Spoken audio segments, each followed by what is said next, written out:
my shoes on your floor. I don't mind selling out or playing cover songs, just as long as friends and family sing along. And I don't need more money or faster car, no. Don't need a magazine to call me a superstar, no. I'm gonna take this little house and make a home, and then I'll never have to face my nights alone. 'Cause in my heart I hear you speak, and on my face I feel you breathe next to me. To by land, by air, by sea, and that is how it's supposed to be. Now, and that much I can say. Now,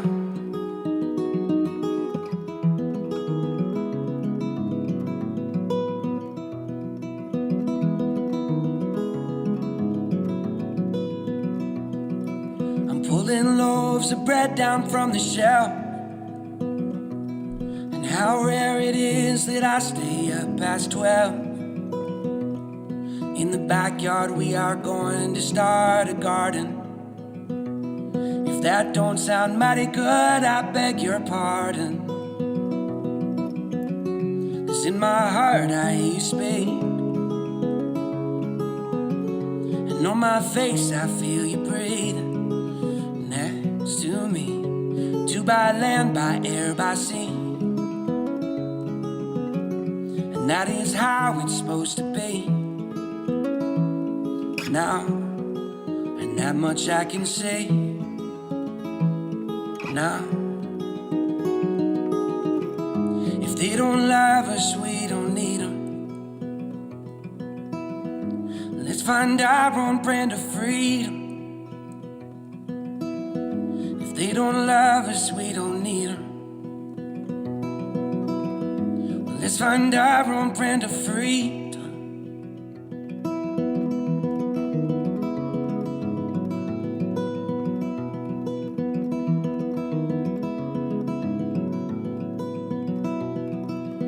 I don't mind the slow down anymore. I don't mind the sound of my shoes on your floor anymore.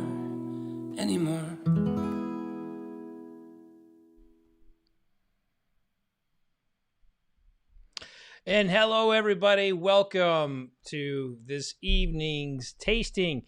Now, I have got changing things up a little bit. I'm normally coming to you at 9 o'clock. Well, things have been a little bit more difficult, to do it that late for me. So I'm going to try and start doing these around 6:30. Now, tonight we have a great lineup. I've got, of course, the one that probably a lot of folks are tuning into, and that is the Willett 15-year-old. This was a gift to me by a good friend, and really, really excited to taste this. I have a historic brand in Chicken Cock. It is a Kentucky straight bourbon. This is a media sample sent to me recently. Very excited to taste that. Also, I've got some Japanese whiskeys here with me today. I've got Kamiki, which is finished in cedar casks. I don't believe I've ever had a whiskey finished in cedar. I've had cedar chips added and so forth, but not an entire cask. Tumblin Dice. This is a 4-year-old MGP distillate, 115 proof. So that one's pretty widely available, I believe. You can find that in some Total Wines I've been to. And Kocori, a 3-year-old Japanese whiskey. So, as always, please tell me what you're drinking tonight. So, if you are drinking something you want the world to know, shout it out, put it up on in the chat, and I'll post it. Now, if you're on Twitch or D Live, I will be able to see that, so feel free to put out what you're tasting. If you're on Periscope or Twitter, I'll also be able to grab that. And then same with YouTube. So if you all are in any of those platforms, please feel free to grab that. And then, of course, after this live stream, we are going to do a rapid fire in the member section on YouTube. So go on over to the YouTube page and click join if you'd like to come on over, drink a little bit more, and ask some questions. Now, it's this is the fun part of this is the fun part of my day, getting to kick back and sip a little whiskey with you all. Now, we're in some tough times in this country, and sometimes we can come together over a good glass of whiskey. And I am so stoked in order to be able to bring to you all some whiskey conversations, because the conversations that we're having right now, we need to come together. We need to help our Black communities, and we need to, sit down and share a dram. And tonight, I'm honored that you would come with me tonight and share a dram with me. So that's this forum, these live streams, has very much helped me get through. The pandemic, and I consider you all, part of the bourbon community, and I'm thankful that you're spending a little time with me. So, everybody, keep those questions coming in. If you all have any questions, looks like Chad Solhoff has just opened some Murray Hill Club, and that's fantastic. That's a very good one, for sure. And of course, Chad is a member. If you'd like to become a member on the YouTube side, just go on over there and click join. We're going to have a rapid fire session after this session. So, Brandon says, I'll have a drink with you tonight. Fred, keep doing what you do. I appreciate that. Dustin's not having anything tonight, but maybe tomorrow evening. Dustin's a new member, so really excited to have him continuing to come on. So let's get to it, shall we? Now, one of this brand here, I am Kamiki is actually named. So you can see right here, this is a blend. This is basically a blend of Scotch and Japanese malts, and on the back of their label they list it as a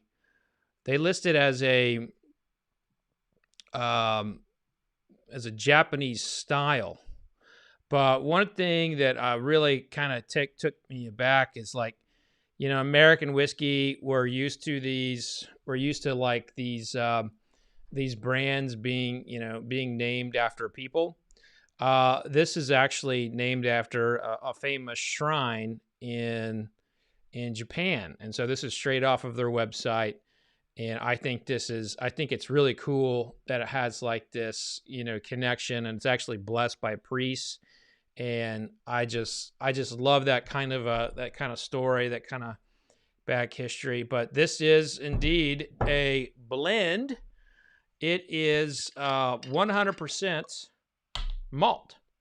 So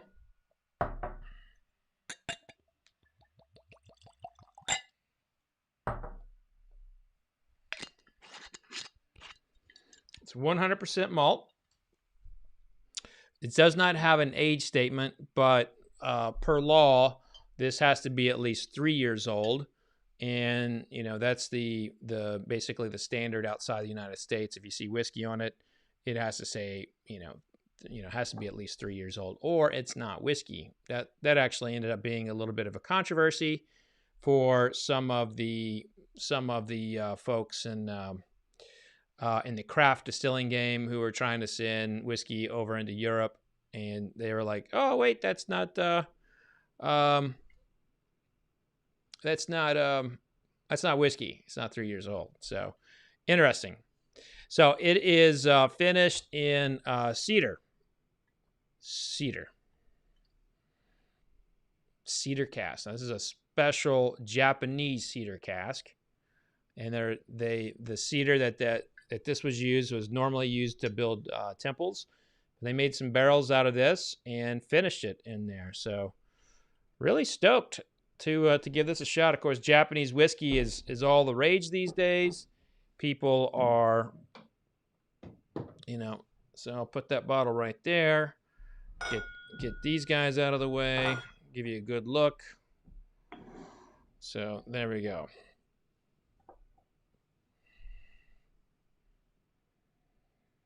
Oh, wow. It reminds me of a gunpowder tea. So like some really nice tea notes. One thing that their blender said to do was put on a blindfold and imagine myself in a cedar forest and smelling it a little bit more. Now, I don't normally wear these.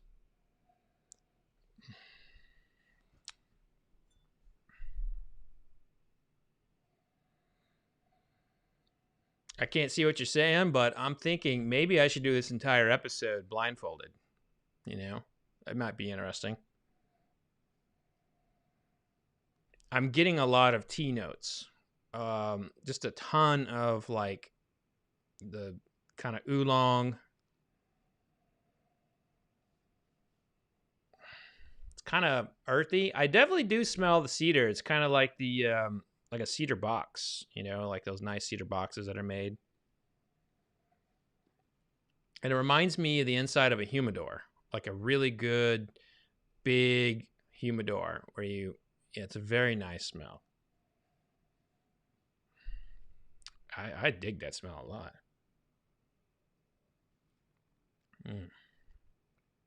Oh, wow. Oh, that is gorgeous. Peppery. There's paprika on there.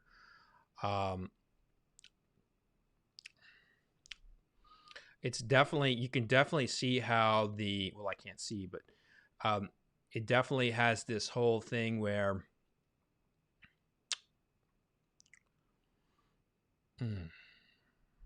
so you can taste the malt. So malt is basically malted barley, and you can taste some of those honey characteristics, but right over the top of the honey is pepper and like a tea. I mean, I get so much tea out of this and a lot of pepper, but this is really nice.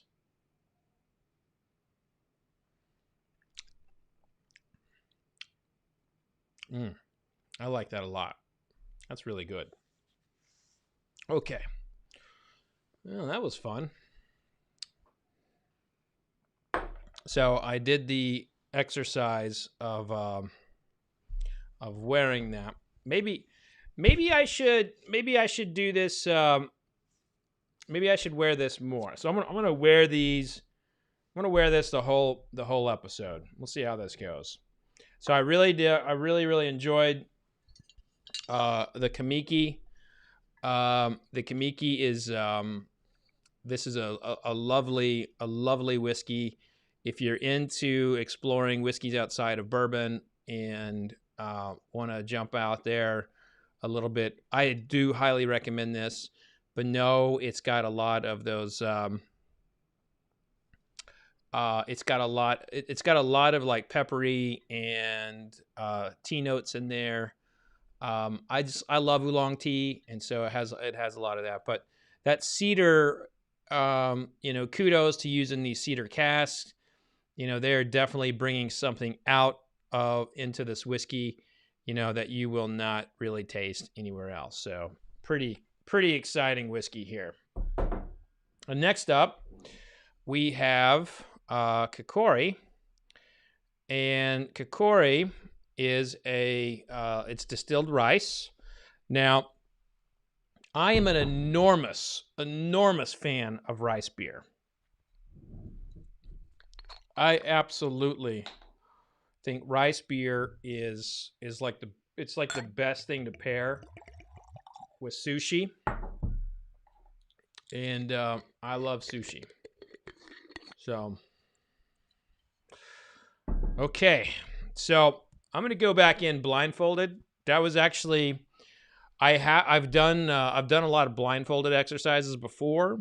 I've never done it here on YouTube, but I have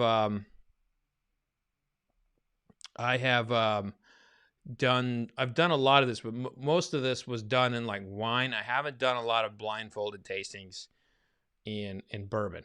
So since I have the blindfold, let's use it. But I'm gonna keep my glasses on. All right, that's just weird. Hey, look at that's a new mask. Here we go. All right, so here we are. We're with Kocori rice whiskey, Japanese whiskey distilled from rice. 3 years old. It smells. Honestly, it smells like sake. Like it's got like some of those like floral notes, and then there's a wet cardboard note here.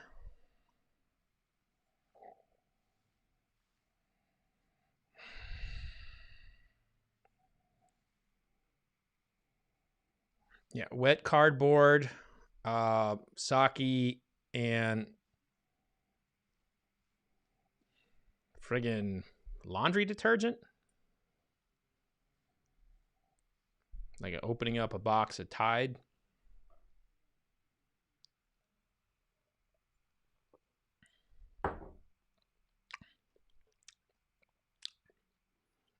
Boy, that's quite a bit of a drop off from the last whiskey. This is very raw. It's very, very raw. I mean, we're talking.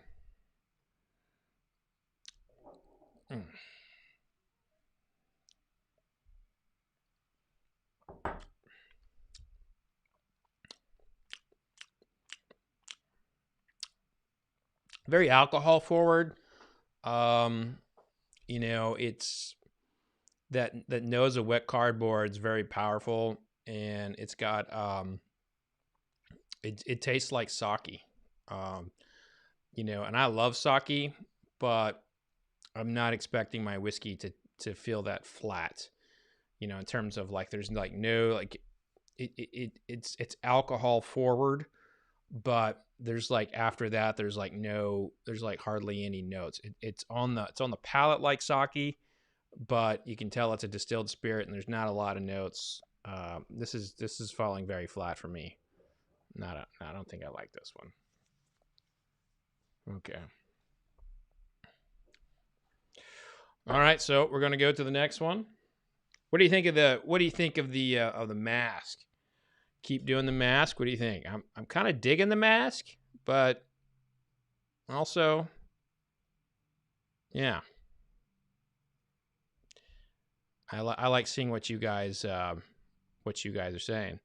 So it's a good point. Rice whiskey is sake on steroids. That's a really good point. Although, we got a vote for keeping the blindfold on. People are digging it. All right, now here's the thing. I'll see if I can pour. I'm gonna blindfold, and I'm gonna see if I can pour. All right, let's see how that is. And I think Nate Russell's got a good point. He says I need to get a Vodka Sucks blindfold. Okay, I'm not gonna cheat here. Hopefully, I don't pour anything. Okay.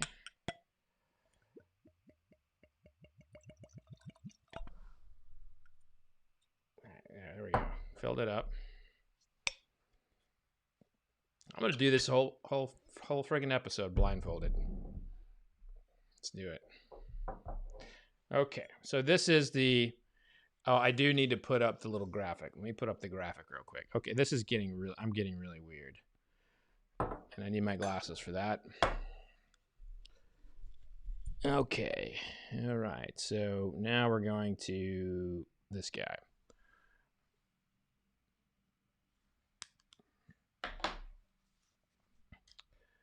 All right, everybody. Here we go. So there's all you need to know about Tumblin Dice. Okay, this is the 4-year-old. They have another version out that's quite a bit older. I tasted it recently. Was not a fan. So this is basically a 4-year-old cask strength, high rye MGP. Yeah, pretty. I kind of dig the nose. The nose is straw, like bells of straw.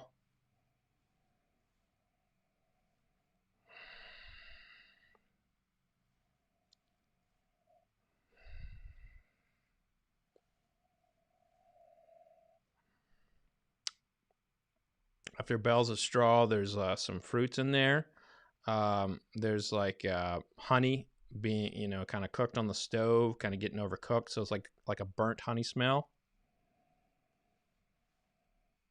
And then wood chips.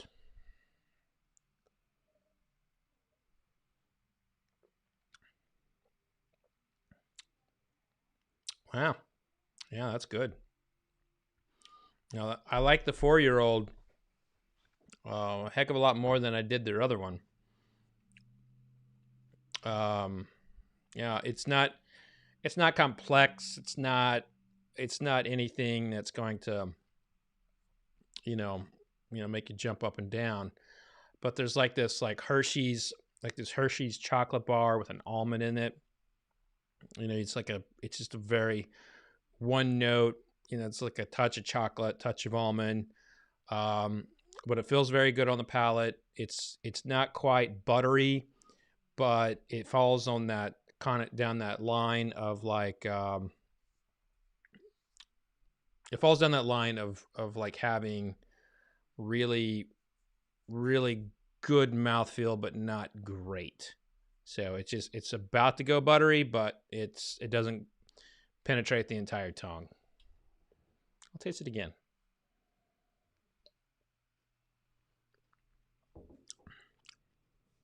Yeah, I dig that. That's decent whiskey. Okay, so if you're just joining here, we are doing some blindfold tasting, and people are asking, just use your ascot as a mask. I can do that, Looks like we have some a lot of stuff going on up in here. Well, talking about some Eric knows what I'm talking about with the rice beer and sushi. Oh my gosh, that stuff's amazing. It's like my favorite thing in the world.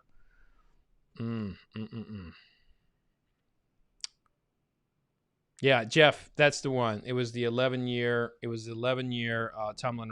Tumblin Dice. I actually, if I had a choice between the 11-year and the 4-year-old Tumblin Dice, I'm picking the 4-year-old all day long. All right, so now I'm going to go to the chicken cock.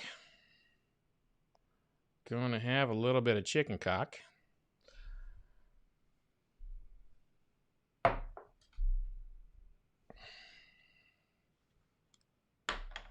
To the blindfold to go. There we go.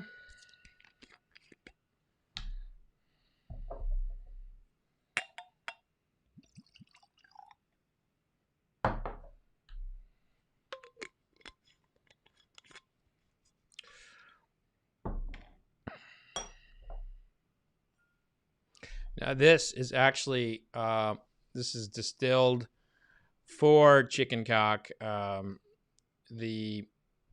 It's at Bardstown Bourbon Company, so they do a lot of contract distillation. So this is made there. First nosing note I get is peanut butter. And then a lot of Like a lot of wood. Like fresh cut oak.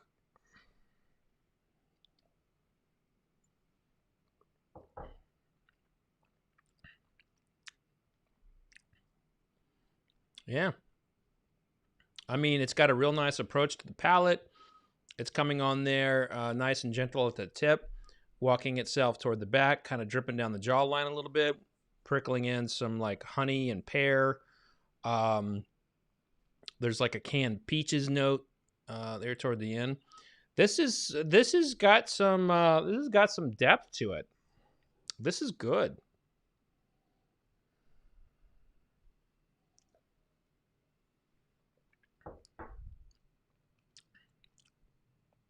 Yeah, I mean, I think I'm picking this up over something like Woodford. Yeah, this is kind of in that same like little league there. Like this is, I think bourbon drinkers will like this. This is, yeah,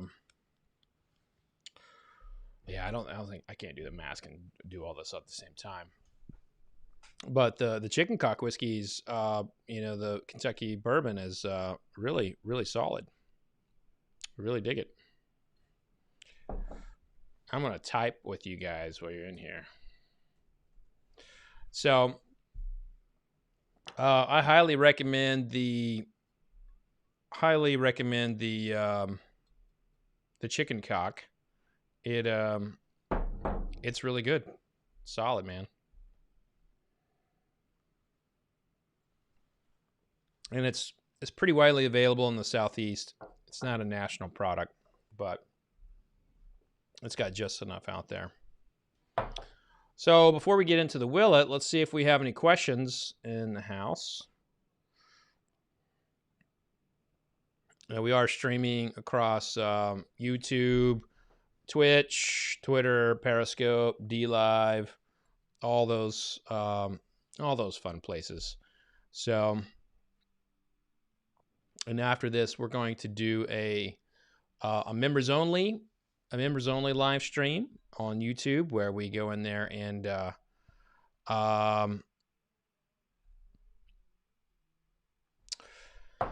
just kind of shoot the shit, you know?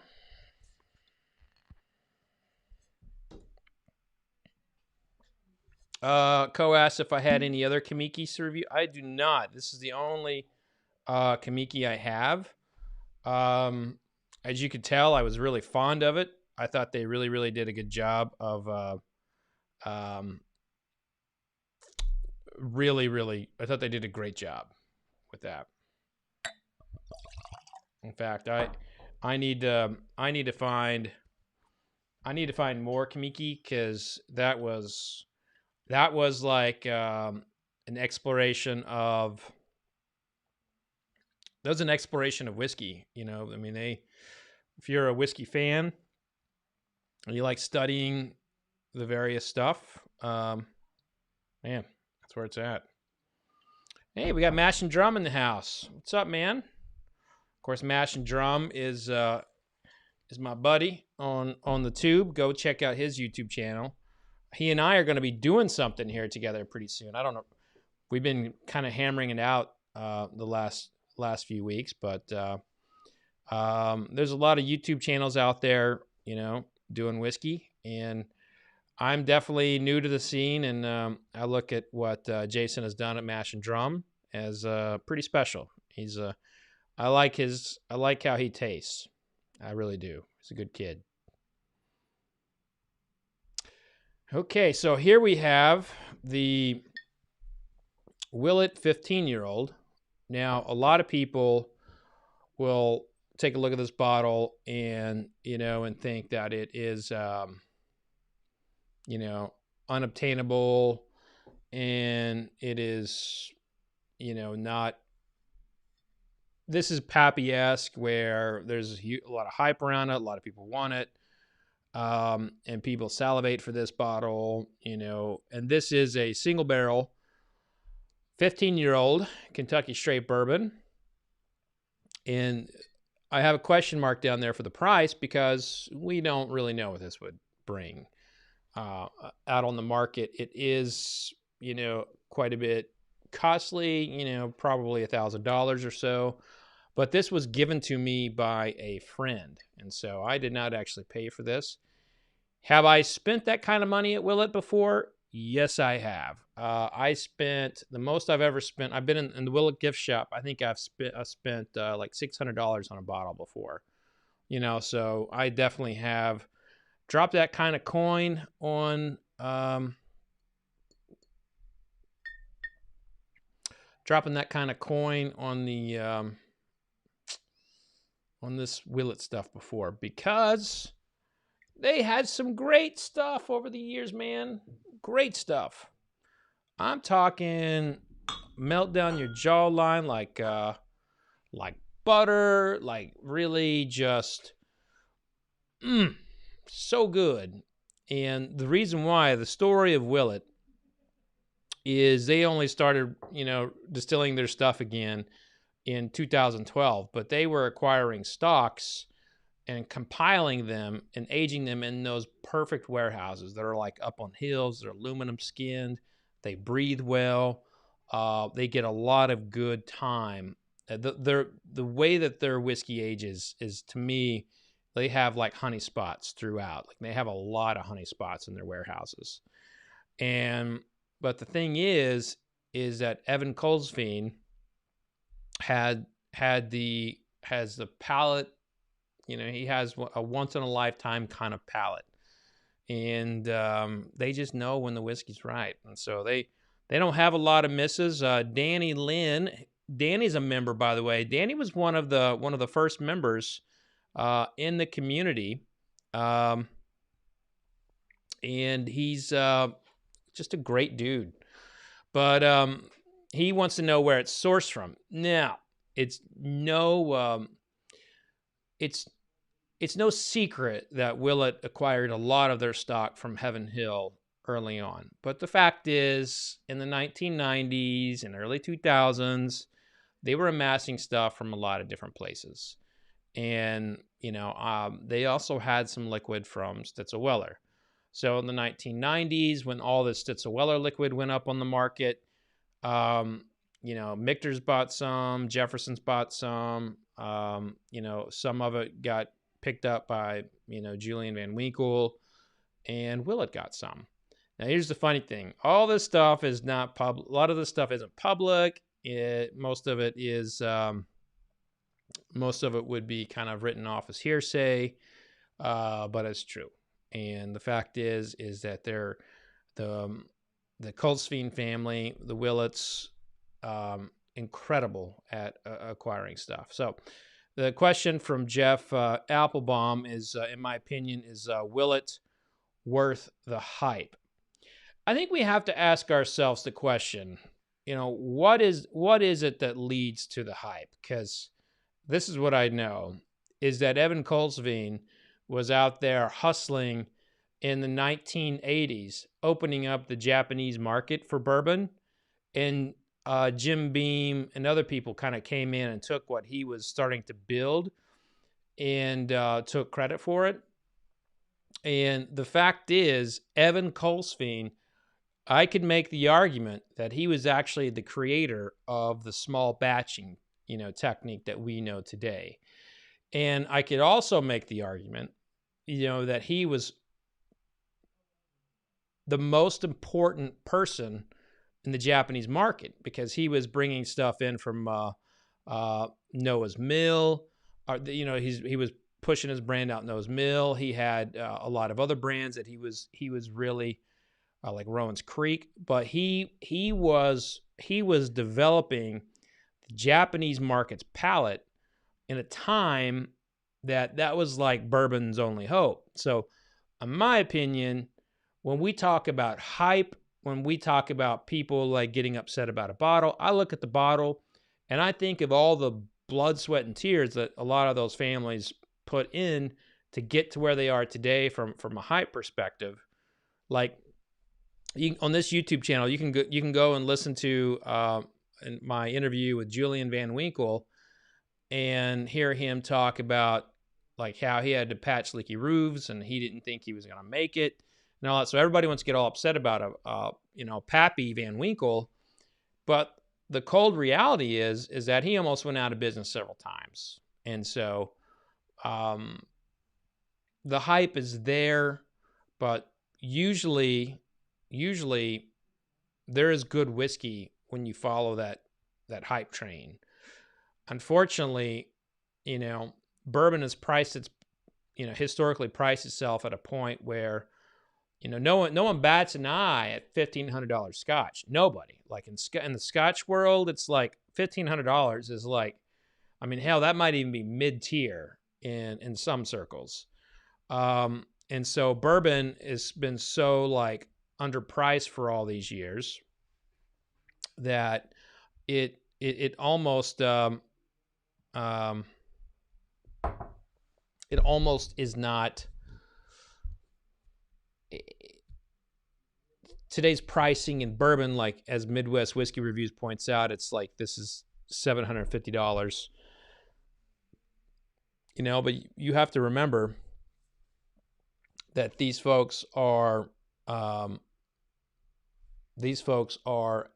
there, looking at the secondary market as well and saying like, well, if somebody is buying our bottles at $200 and going and flipping them for $750, we're going to raise the price to $750. And so that's where that pricing has come from. It's come from, the secondary market. And I'm just kind of answering questions here and not focusing on the whiskey. Will Henderson asks, how many bottles of ET Bottled and Bond have I purchased this week? ET, let's see. Are you talking about early times? I will not comment on that one, but I did buy some.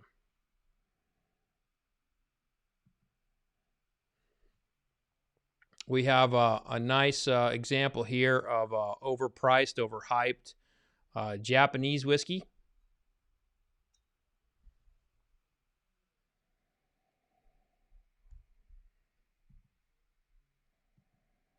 Ooh, man.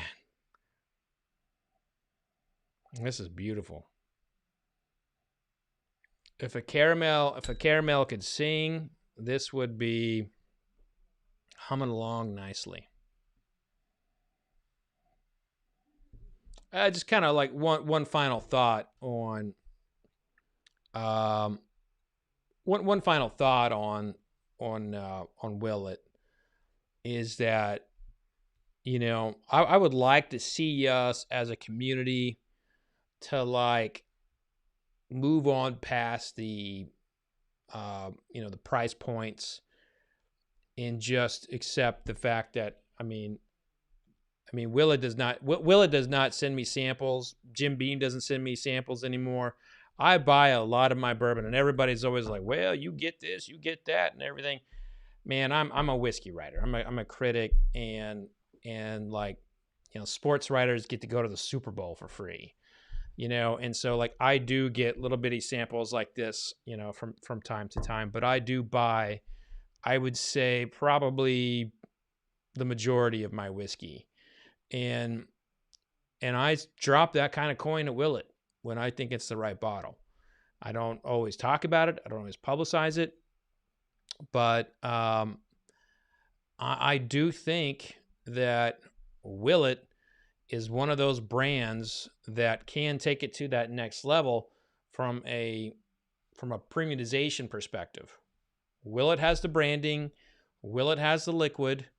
Now, will their liquid that they started distilling in 2012, will it be on par with some of that other stuff that they have been they've had sitting in their warehouses? I think that remains to be seen. It's very good. I recall scoring the old Bardstown Bottled and Bond when it came out in 2017 or 16 or one of those years. Recall scoring it a 92, being very, very glad to do so. But I don't know, I'm losing track here. I need to get to tasting. Okay, so this is beautiful. This stuff is absolutely beautiful.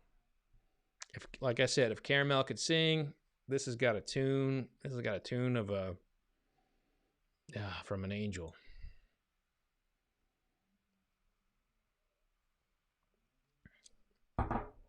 Oh man. Ooh. Mm. Wow. Wow.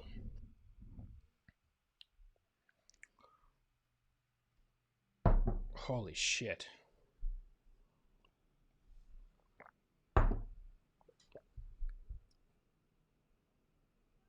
Mm. That is absolutely gorgeous. And there's that one big note of caramel there, and there's some almonds. There is, man.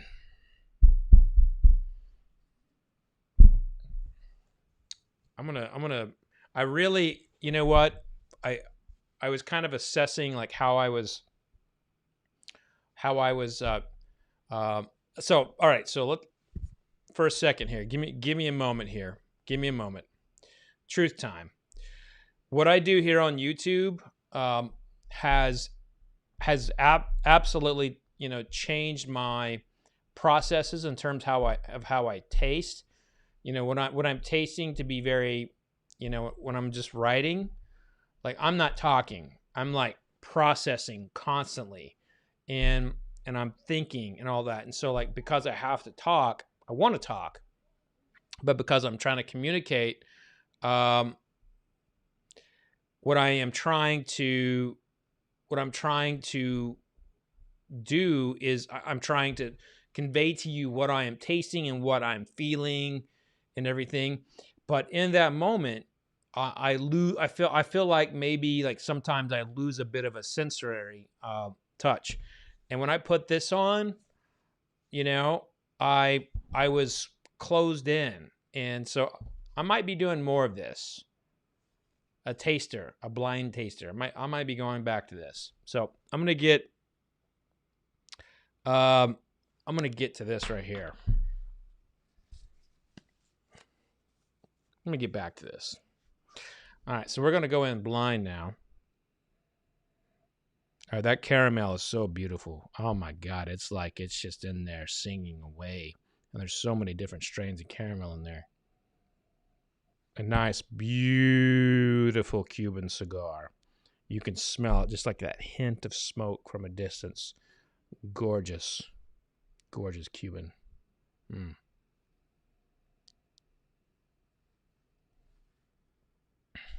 Cake batter in the oven, just rising on up. You open up that oven, you stick your head in there to look at the cake, see how it's doing.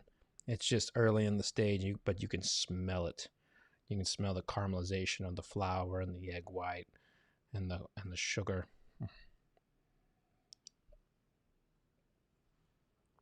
Mm. Oh man. Oh, it's so good. It's pounding every inch of my tongue. I mean, the tip, the middle, the sides, the back, every single taste receptor is just getting. Mm. Mm. And then it travels on up to the roof of the palate and tickles it. Oh my God. And it finishes so strong. I mean, it is just bringing it. Oh my God. I got a son of a bitching good right there. Mm. Wow. That is so good. That is so fucking good.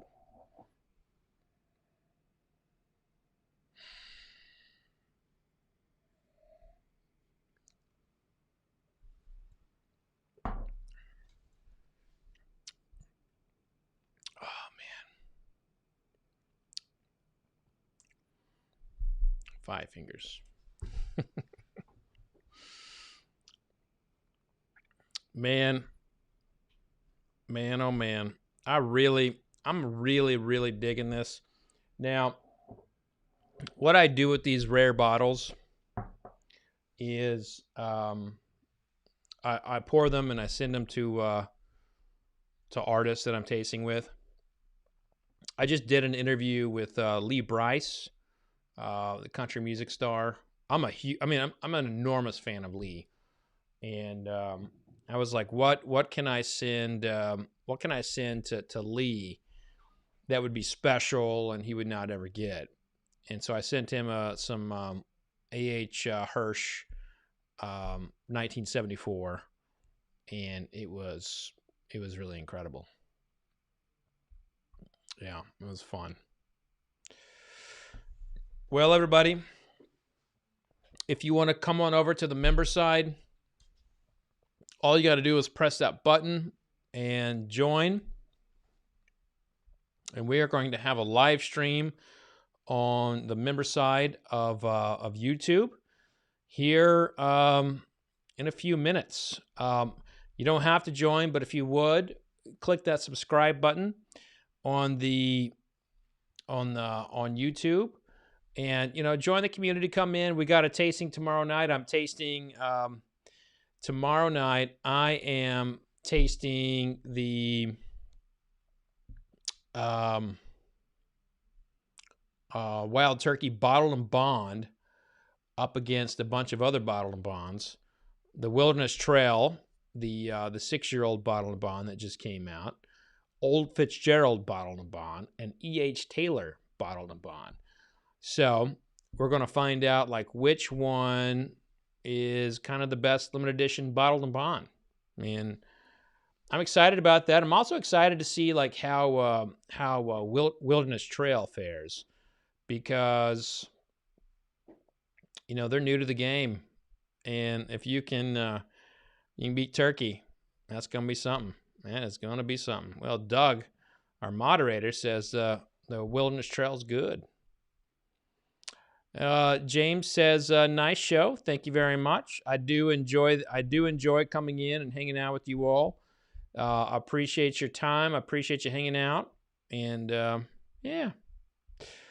All right, everybody. I'm going to see you all on the other side. Justin brings up he's a JTS Brown fan, but it's not limited. JTS Brown Bottled and Bond is fantastic. That's a good one.